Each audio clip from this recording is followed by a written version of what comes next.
Benvenuti o bentornati, sono Raf. In questo video parliamo di frasi scisse, un argomento che mi piace molto. Le frasi scisse sono frasi come queste. È Giulia che lavora in banca. Sono stato io a chiamarti. Si usano per enfatizzare l'elemento che viene dopo il verbo essere e che qui ho scritto appunto in maiuscolo. Elemento che si enfatizza anche con il tono della voce in queste frasi. Infatti diciamo è Giulia che lavora in banca. E si usano poi per contrastare un'altra affermazione. Per esempio, immaginiamo una conversazione, stiamo parlando di Chiara e io dico «Ah, Chiara lavora in banca, mi pare». E tu mi dici «No, è Giulia che lavora in banca». Si possono usare sia nel parlato che nello scritto, contesti colloquiali e contesti formali. Come scrive Luca Serianni, la frase scissa oggi è assai frequente nel parlato e nello scritto di qualsiasi livello. E questi infatti sono esempi di frasi scisse che ho trovato in vari contesti, da una canzone di Vasco Rossi a un libro di storia a un'intervista a Luciano Spalletti, un allenatore di calcio. Ma vediamo quindi come si formano. Ci sono due tipi di frase scissa, la frase scissa esplicita e quella implicita. La frase scissa esplicita si forma in questo modo. Verbo essere a qualsiasi tempo, più elemento che vogliamo enfatizzare, poi abbiamo che, sempre che, questo non cambia mai nella frase esplicita, e poi abbiamo la nostra frase con un verbo coniugato. La struttura invece della frase implicita è questa. Verbo essere, anche in questo caso, elemento che vogliamo enfatizzare, e poi abbiamo la preposizione a, seguita poi dalla frase con il verbo all'infinito. Dopo spiegherò bene la differenza fra queste due frasi, ma prima vediamo le parti che invece hanno in comune. Cosa si può mettere al posto di elemento enfatizzato? Cioè, che cosa possiamo in effetti enfatizzare? I casi più comuni sono questi. Possiamo enfatizzare un nome o un pronome, come in questi esempi. È lei che ha studiato a Parma, quindi un pronome. Sono i politici che non sopporto, un nome comune. Oppure è il Presidente della Repubblica che deve intervenire. Quindi un nome o un pronome. Sarebbe meglio dire un sintagma nominale, ma va bene così.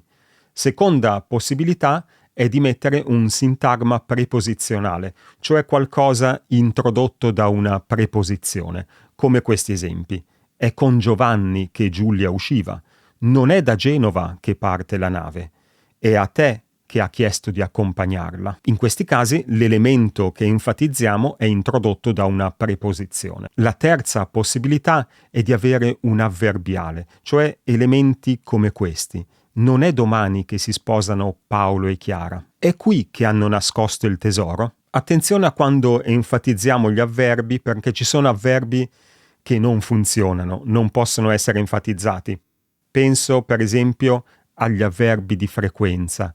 Non posso dire è spesso che vado al cinema. È una frase che non funziona. Questa è la struttura generale, ma adesso bisogna capire bene come funziona quel verbo essere all'inizio, cioè che persone si usano e che tempi si usano. Cominciamo con le frasi scisse implicite, perché sono un po' più semplici. Le frasi scisse implicite non si possono usare sempre. Si possono usare solo se l'elemento che enfatizziamo è il soggetto del verbo all'infinito. Prendiamo una frase come questa.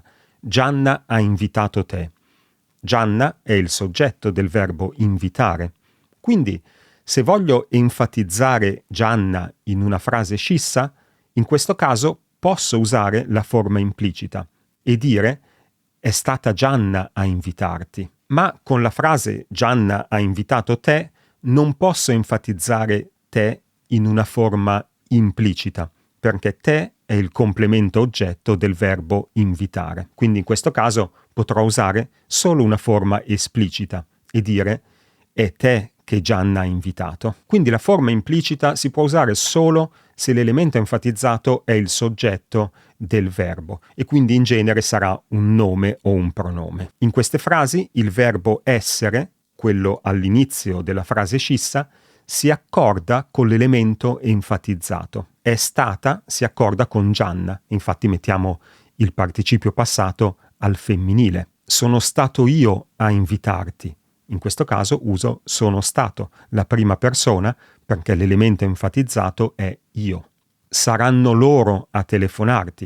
In questo caso ho un futuro e uso saranno perché l'elemento enfatizzato è loro. Da queste frasi si vede anche che tutta l'informazione che riguarda il tempo della frase è contenuta nel verbo essere. Infatti si vede che il tempo del verbo essere in queste frasi cambia. Nelle prime due ho un passato prossimo e nella terza ho un futuro.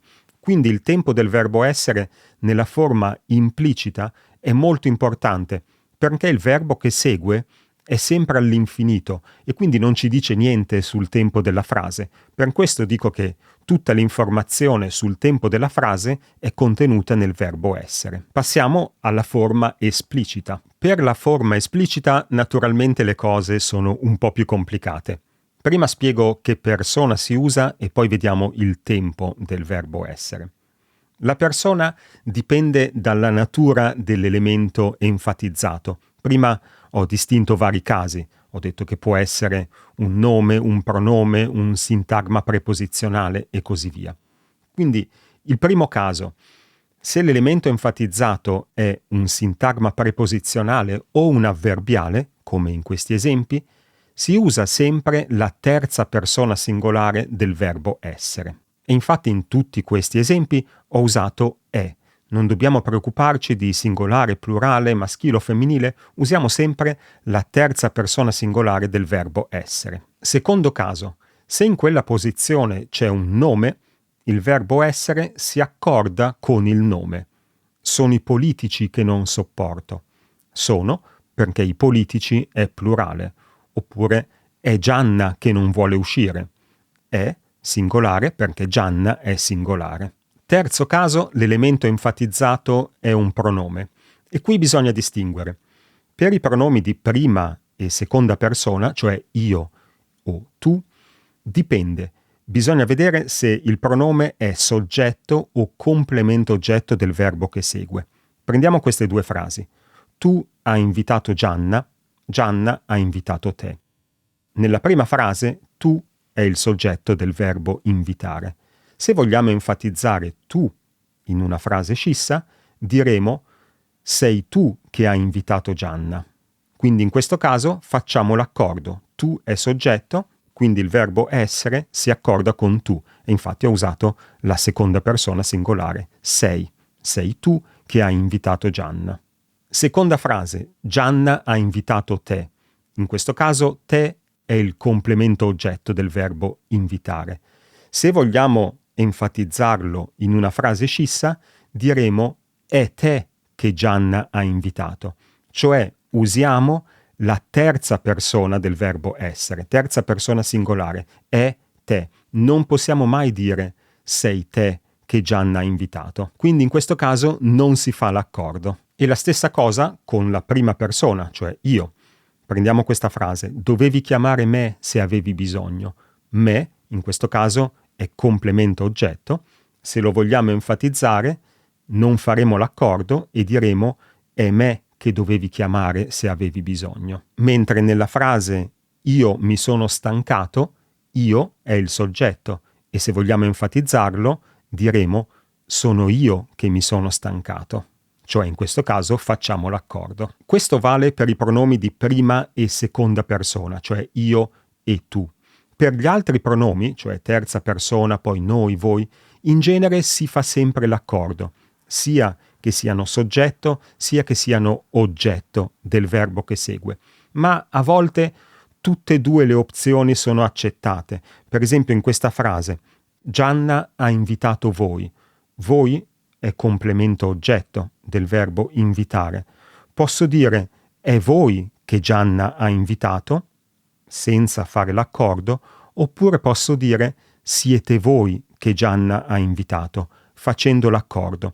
Secondo appunto la grande grammatica italiana di consultazione, tutte e due le opzioni sono accettate. Bene, l'ultimo punto che rimane da esaminare è il tempo del verbo essere nelle frasi scisse esplicite. Una cosa che non ho detto prima. Se finora ti è piaciuto il video, lasciami un bel pollicione. No, in realtà non era questa la cosa che non ho detto.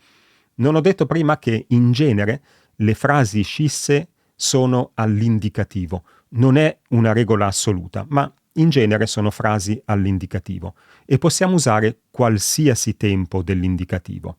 Ma mentre per le frasi scisse implicite il tempo del verbo essere è molto importante, perché è quello che ci dà l'informazione, perché come ho detto poi il verbo all'infinito non ci dice niente sul tempo della frase. Quindi mentre per quelle frasi il tempo del verbo essere è molto importante, nelle frasi scisse esplicite è il verbo che segue che ci dà l'informazione sul tempo della frase. All'inizio avevo questa frase, ho messo questa frase: fu proprio in quell'istante che la porta si aprì, la frase dalla canzone di Vasco Rossi. In questa frase abbiamo fu, cioè un passato remoto per il verbo essere, e poi abbiamo un passato remoto anche nel verbo principale, si aprì.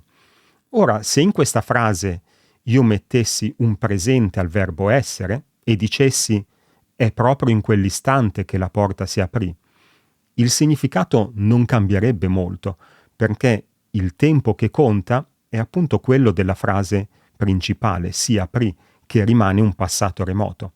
Certo, non potrei avere un passato remoto al verbo essere e poi magari un tempo al presente o al futuro. Cioè in questo caso non potrei dire fu in quell'istante che la porta si aprirà.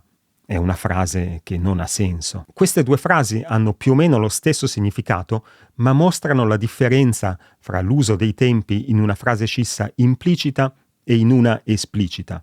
Sono io che ho telefonato, la frase esplicita, sono stato io a telefonare. Sono due frasi al passato prossimo, ma mentre nella forma esplicita il passato prossimo è nel verbo telefonare, nella forma implicita il passato prossimo è nel verbo essere. Se vuoi fare un po' di pratica, puoi continuare con questo video in cui ho messo 8 frasi da trasformare in frasi scisse, implicite o esplicite, una specie di quiz esercizio. Grazie a tutti per avermi seguito e ci vediamo alla prossima. Ciao!